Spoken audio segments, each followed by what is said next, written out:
प्रभु के पवित्र और सामर्थी नाम में सबको जय मसीह की।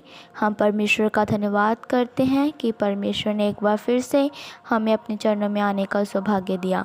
आइए आज के मनन के लिए हम प्रभु के वचन में से एक वचन पढ़ेंगे। सबोपदेशक 12 का एक वचन। इस वचन में इस प्रकार लिखा है, अपनी जवानी के दिनों में अपने सृजनहार को स्मरण रख, इससे पहले कि विपत्ति के दिन और वह वर्ष आ जाएं जिनमें तू कहे कि मेरा मन इनमें नहीं लगता।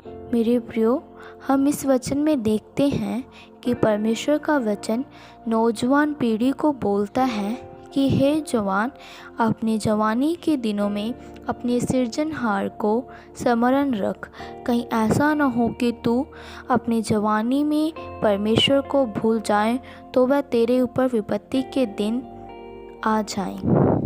मेरे प्रियो, हमने अपनी जवानी में सिर्फ अपने सृजनहार, अपने सृष्टिकर्ता परमेश्वर को ही याद रखना है, लेकिन कुछ नौजवान अपने जवानी के दिनों में अपने परमेश्वर को भूलकर अपनी मर्जी के अनुसार चलते हैं।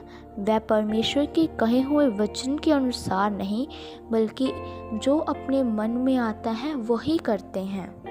लेकिन उन्हें ये याद रखना चाहिए कि एक हमारा परमेश्वर है जो हमें न्याय के अनुसार दंड भी देगा।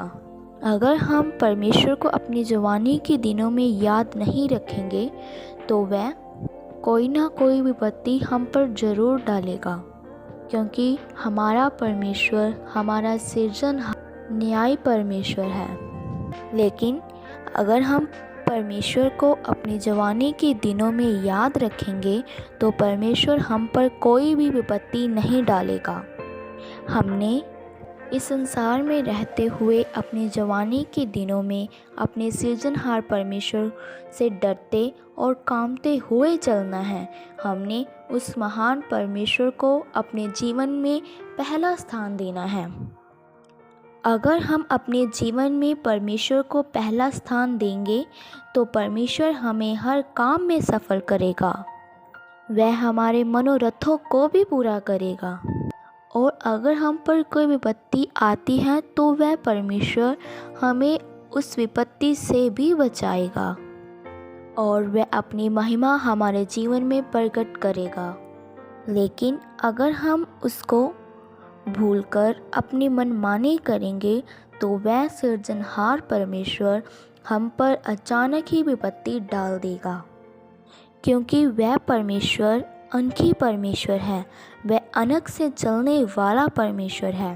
वह अपने नियमों के प्रति बहुत ही अनखी है। अगर कोई भी उस महान सृजनहार परमेश्वर की आज्ञाओं को जानकर भी, उसके नियमों को भी जानकर अगर वह उसे नहीं मानेगा तो वह अनखी परमेश्वर अपने धन की आज्ञा भी उसको देगा। वह अचानक ही कोई विपत्ति उन अन आज्ञा के ऊपर भेजेगा। कई बार हम देखते हैं कि किसी भी व्यक्ति पर अचानक ही कोई विपत्ति पड़ जाती है तो वह सोचते हैं कि ये शैतान का काम है। वे शैतान पर दोष लगाते हैं, लेकिन मेरे प्रियो, वह शैतान की ओर से नहीं बल्कि महान परमेश्वर की ओर से भी विपत्ति हो सकती है। इसीलिए मेरे प्रियो, हमने जो नौजवान हैं अपनी जवानी के दिनों में अपने सृजनहार को कभी नहीं भूलना। हमने उसको भूलने की कभी भी गलती नहीं करनी, बल्कि हमने अपनी जवानी के दिनों में उस महान परमेश्वर को अपने जीवन में हर बात में, हर एक काम में याद रखना है, ताकि हम पर भी कोई अचानक विपत्ति ना आ जाए। हमने अपने जीवन को पवित्र रखकर उस परमेश्वर की आज्ञाओं को मानकर उसके वचन के अनुसार चलकर उसकी महिमा को प्रकट करना है। जिस प्रकार ये दुनिया चलती है, हमने उसी प्रकार नहीं चलना। बल्कि हमने अपने जीवन में अलगताई पवित्रताई रखकर इस संसार में चलना है। हमने इस संसार के लोगों के लिए एक अच्छा नमूना बनना है। इसीलिए हमें अपने सृजनहार परमेश्वर को हमेशा याद रखना चाहिए और अपनी दौड़ को पूरा करना चाहिए। इन वचनों के द्वारा प्रभु आप सबको आशीष दे। आइए आँखों को बंद करें, सिरों को झुकाएं, हम प्रार्थना करते हैं। महान सर्वशक्तिमान पिता प्रभु, हम आपका धन्यवाद करते हैं।